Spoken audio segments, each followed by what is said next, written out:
Jika Anda sudah berusia di atas 65 tahun, ada satu hal penting yang sering tidak disadari banyak orang, bahkan oleh orang-orang terdekat Anda sendiri. Setiap kali Anda minum kopi pagi, melewatkan jalan pagi karena cuaca tidak bersahabat, lupa minum air, atau menambahkan sedikit garam ke dalam masakan, semua itu terdengar sepele. Tapi tahukah Anda, kebiasaan kecil ini, bila dilakukan terus-menerus, bisa diam-diam meningkatkan risiko stroke. Dan yang paling mengejutkan, stroke tidak selalu datang dengan tanda-tanda. Bisa saja terjadi saat Anda sedang tidur, saat menonton acara TV kesukaan Anda, atau bahkan ketika Anda sedang berdiri di dapur menyiapkan makanan. Tidak ada rasa sakit lebih dulu, tidak ada peringatan, dan saat terjadi, semuanya bisa berubah dalam hitungan detik. Namun, ada kabar baik. Para dokter dan ahli kesehatan sepakat bahwa hingga 80% kasus stroke bisa dicegah. Ya, 8 dari 10 stroke bisa dicegah jika kita tahu caranya. Dan yang lebih membahagiakan, pencegahan itu tidak butuh biaya besar. Anda tidak perlu pergi ke gym, tidak perlu membeli alat kesehatan mahal, bahkan tidak perlu menjalani diet ketat. Anda cukup melakukan perubahan kecil dalam rutinitas harian Anda. Dan semua itu bisa dimulai dari rumah Anda sendiri. Video ini akan membimbing Anda langkah demi langkah melalui 7 kebiasaan sederhana yang disetujui oleh para dokter untuk membantu menjaga aliran darah tetap lancar, menjaga pikiran tetap jernih, dan menjaga kemandirian Anda tetap kuat. Kita akan mulai dari sarapan pagi, kemudian berbicara tentang air minum, kebiasaan bergerak, tidur yang cukup, hingga cara mengatur rasa stres. Bahkan, ada kebiasaan yang mungkin belum pernah terpikir oleh Anda sebelumnya, namun bisa membuat perbedaan besar bagi kesehatan Anda. Jadi, jika Anda ingin tetap sehat, kuat, dan bebas dari stroke, mari kita mulai perjalanan ini bersama. Tarik napas dalam-dalam, siapkan secangkir air hangat, dan mari kita mulai dengan kebiasaan pertama, sarapan yang bisa membantu melindungi pembuluh darah Anda. Kebiasaan pertama yang perlu Anda perhatikan adalah sarapan. Banyak orang menganggap sarapan sebagai rutinitas biasa, sekadar mengisi perut agar tidak lapar. Tapi pada usia di atas 65 tahun, apa yang Anda makan di pagi hari bisa menentukan seberapa sehat pembuluh darah Anda sepanjang hari. Setelah usia 65, tubuh kita menjadi lebih sensitif terhadap peradangan kronis. Peradangan ini tidak terasa, tidak menimbulkan nyeri langsung, tapi pelan-pelan bisa merusak dinding arteri, meningkatkan tekanan darah, dan memperbesar risiko terbentuknya gumpalan darah. Semua itu adalah faktor utama penyebab stroke. Jadi, bagaimana seharusnya sarapan yang baik untuk mencegah stroke? Kuncinya ada pada 3 hal: lemak sehat, antioksidan, dan serat. Mari kita mulai dengan lemak sehat, khususnya omega 3 dari tumbuhan.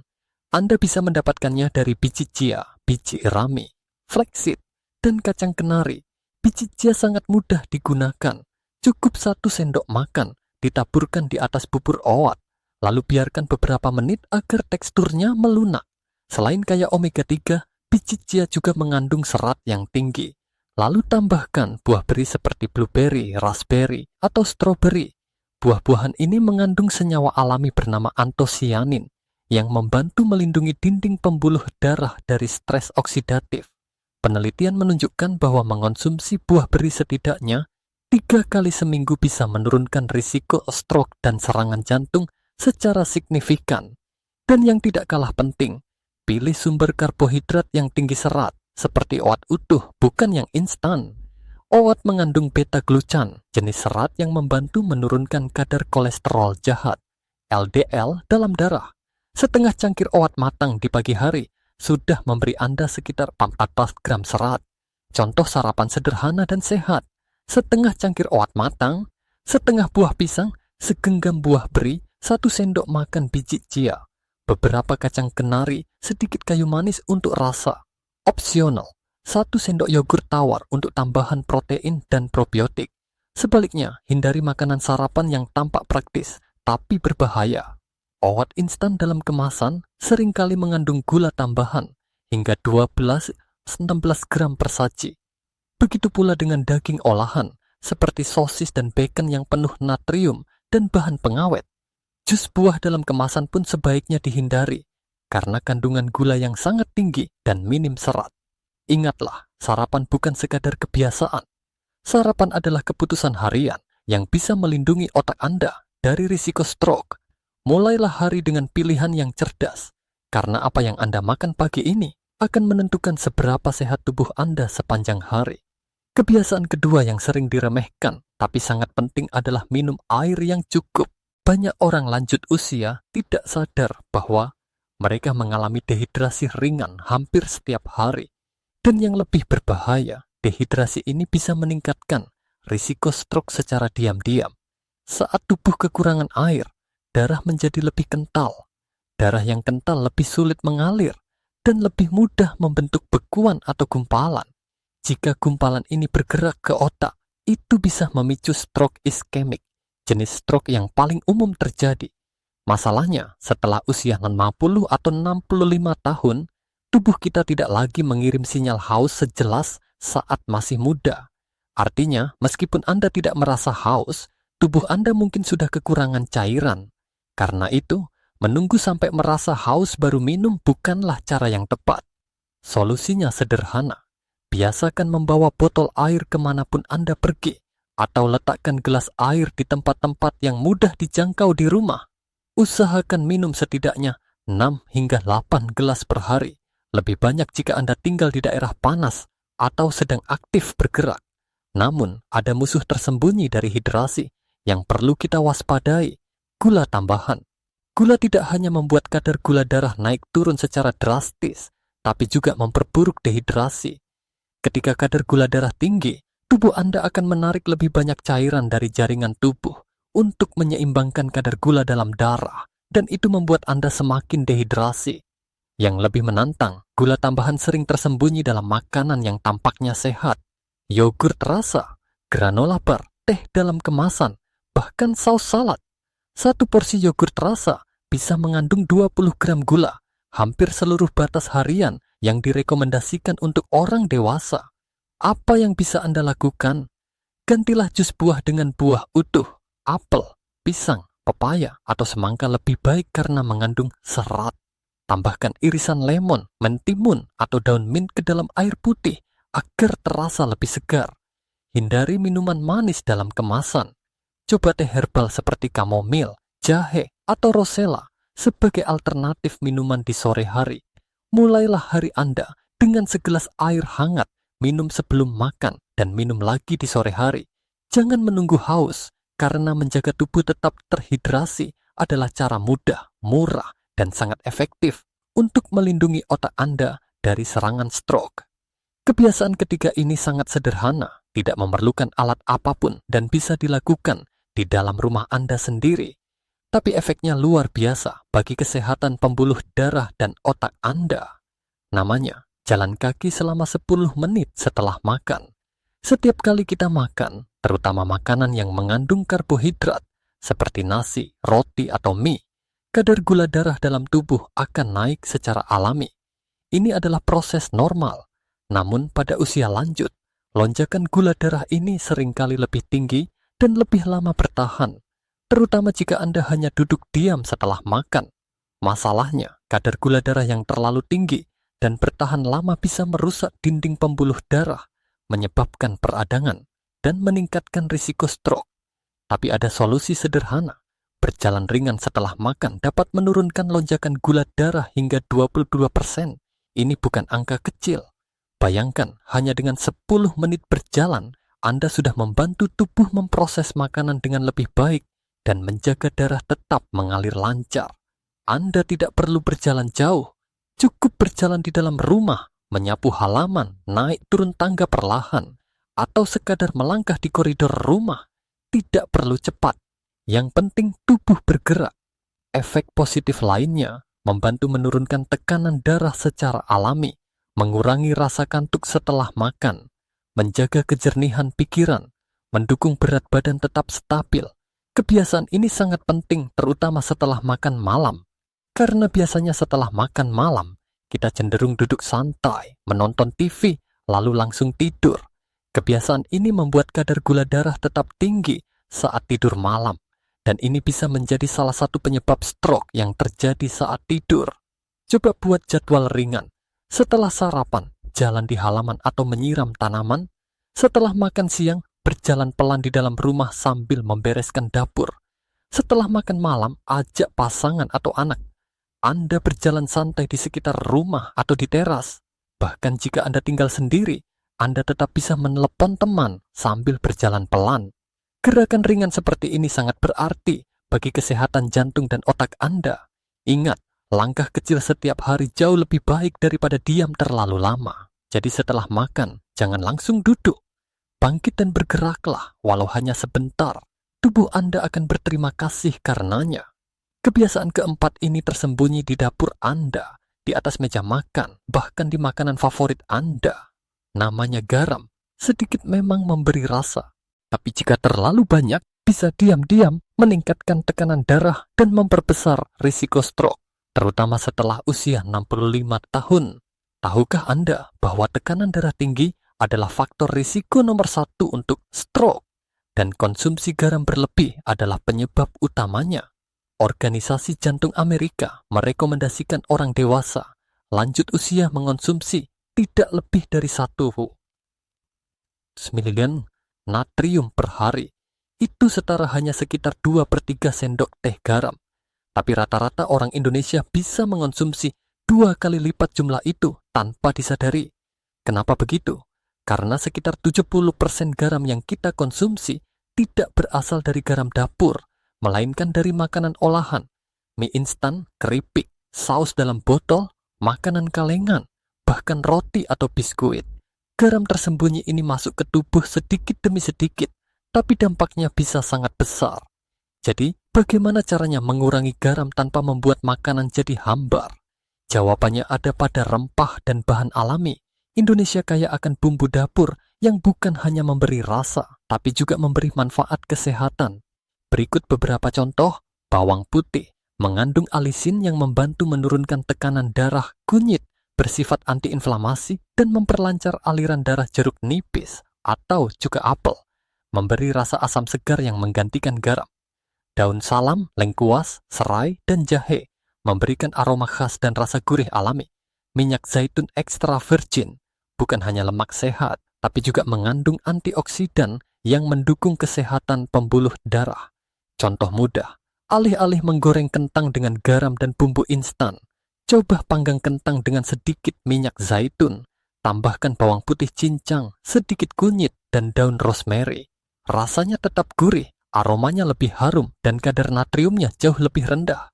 Jika Anda terbiasa menambahkan garam otomatis sebelum mencicipi makanan, cobalah hentikan kebiasaan itu. Lidah Anda akan beradaptasi dalam 2 hingga 3 minggu. Apa yang awalnya terasa kurang asin, lama-lama akan terasa cukup. Ingat, mengurangi garam bukan berarti mengurangi kenikmatan makan. Justru Anda sedang membuka jalan menuju rasa yang lebih alami, lebih sehat, dan lebih baik untuk jantung serta otak Anda. Kebiasaan kelima ini sering dianggap sepele, padahal berhubungan langsung dengan tekanan darah, detak jantung, dan risiko stroke, yaitu kualitas tidur Anda. Setelah usia 65 tahun, tubuh kita menjadi lebih sensitif terhadap perubahan pola tidur. Dan jika tidur terganggu, sistem kardiovaskular pun ikut terganggu. Penelitian menunjukkan bahwa sekitar 25% kasus stroke terjadi saat seseorang sedang tidur atau beberapa jam setelah bangun tidur. Kenapa bisa begitu? Karena saat tidur, tubuh kita seharusnya memulihkan diri. Tekanan darah turun, detak jantung melambat, dan otak mendapatkan aliran darah yang stabil. Tapi jika Anda tidur tidak nyenyak atau sering terbangun, proses ini tidak berjalan sempurna. Salah satu penyebab tidur tidak nyenyak di usia lanjut adalah kafein, zat yang biasa ditemukan dalam kopi, teh, coklat, dan beberapa jenis obat peredar nyeri. Yang mengejutkan, kafein bisa bertahan dalam tubuh hingga 6-8 jam. Jadi, jika Anda minum kopi pukul 3 sore, efeknya masih bisa terasa di tubuh Anda saat malam tiba. Dan lebih dari itu, setelah usia 60 tahun, liver kita memproses kafein lebih lambat, membuat tubuh lebih sulit untuk benar-benar rileks. Solusinya, Hindari kafein setelah pukul 2 siang. Gantilah dengan teh herbal seperti kamomil, jahe, atau rosella yang menenangkan. Tidur dan bangun di jam yang sama setiap hari, termasuk akhir pekan. Ini membantu tubuh membangun ritme alami yang stabil. Matikan layar elektronik 1 jam sebelum tidur. Cahaya dari TV atau ponsel bisa menghambat produksi hormon tidur. Ciptakan suasana tidur yang nyaman. Gunakan lampu temaram, dengarkan musik lembut, dan hindari makan besar menjelang tidur. Jika Anda mengalami sulit tidur, jangan langsung bergantung pada obat tidur. Cobalah pernapasan dalam atau doa malam sebagai bagian dari rutinitas menenangkan sebelum tidur.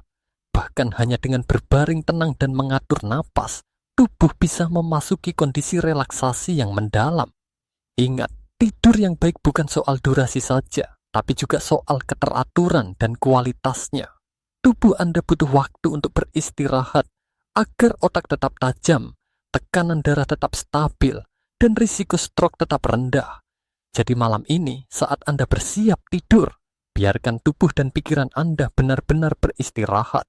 Karena tidur yang cukup adalah salah satu bentuk perawatan terbaik untuk diri sendiri.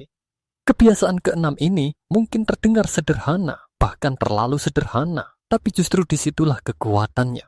Anda tidak memerlukan alat bantu apapun, tidak butuh tempat khusus, bahkan tidak perlu berdiri. Yang Anda perlukan hanyalah beberapa menit dan niat untuk melakukannya. Namanya latihan pernapasan atau meditasi ringan. Saat seseorang mengalami stres, tubuh melepaskan hormon seperti kortisol dan adrenalin. Dalam jangka pendek, ini normal.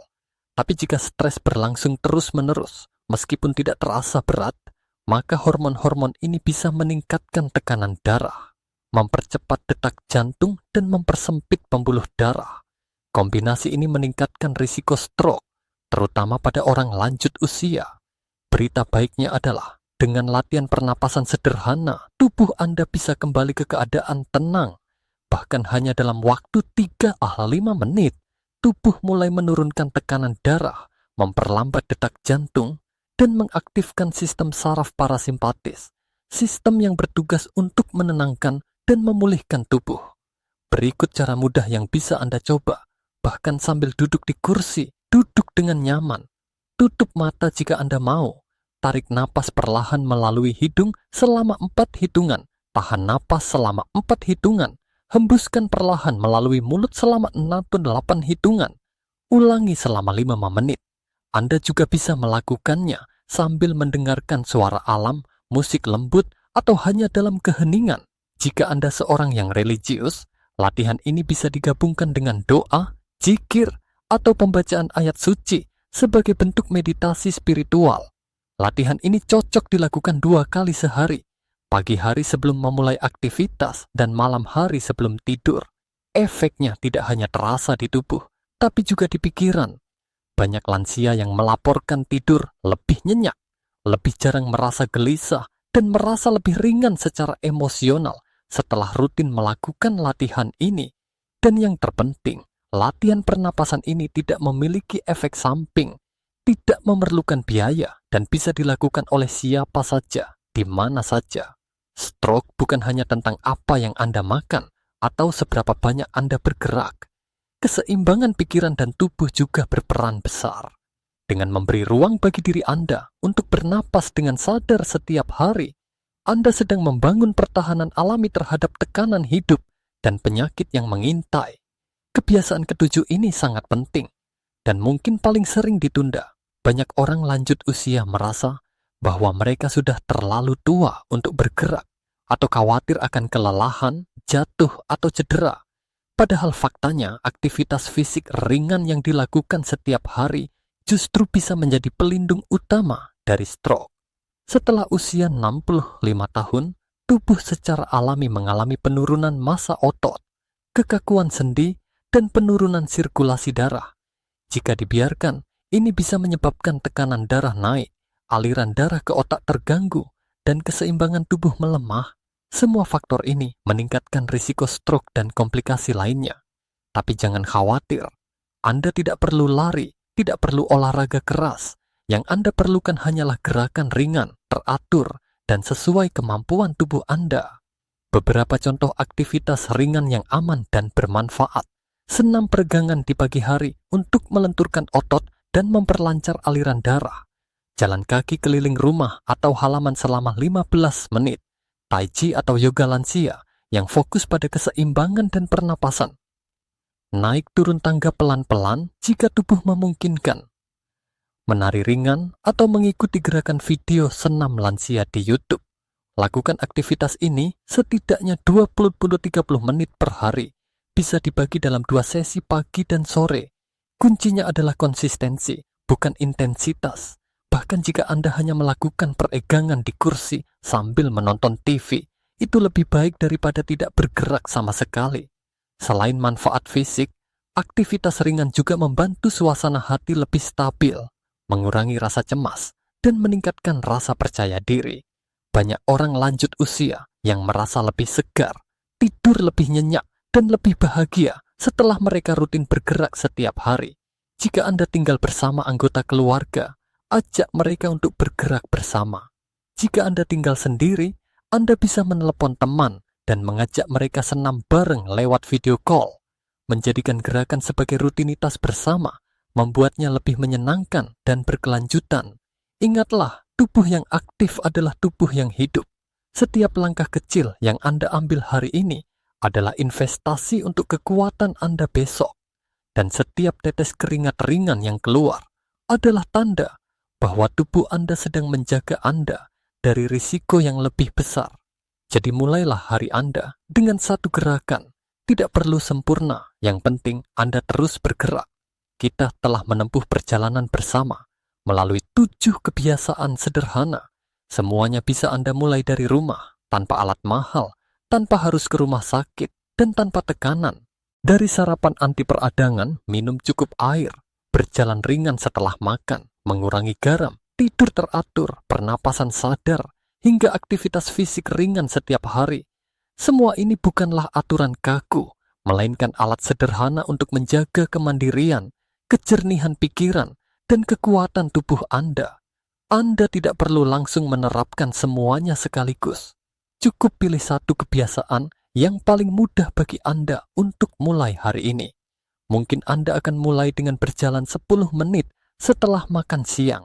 Atau mungkin Anda ingin mencoba minum segelas air hangat setelah bangun tidur. Setiap langkah kecil adalah kemenangan. Ingat, pencegahan stroke bukan tentang hidup sempurna. Bukan tentang menghindari setiap risiko, tapi tentang membuat keputusan sadar hari demi hari demi menjaga kualitas hidup Anda tetap tinggi, agar Anda bisa terus menikmati waktu bersama keluarga, bercanda dengan cucu, atau hanya duduk santai di sore hari dengan tenang. Dan jika Anda merasa informasi ini bermanfaat, jangan simpan sendiri. Klik tombol suka, bagikan video ini kepada teman, keluarga, atau tetangga yang Anda cintai. Anda mungkin saja menyelamatkan seseorang dari risiko stroke hanya dengan satu klik. Tuliskan di kolom komentar. Dari 7 kebiasaan tadi, mana yang sudah Anda lakukan dan mana yang ingin Anda coba minggu ini? Kami membaca setiap komentar dan ingin terus mendampingi Anda dalam perjalanan menuju hidup yang lebih sehat. Jika Anda ingin tahu lebih dalam tentang makanan yang membantu menurunkan risiko stroke, tonton video kami selanjutnya di akhir tayangan ini dan pastikan untuk berlangganan agar Anda tidak ketinggalan konten-konten penting lainnya untuk usia emas Anda. Karena kesehatan bukan soal usia, tapi soal pilihan yang kita buat hari ini dan Anda masih punya waktu untuk memilih.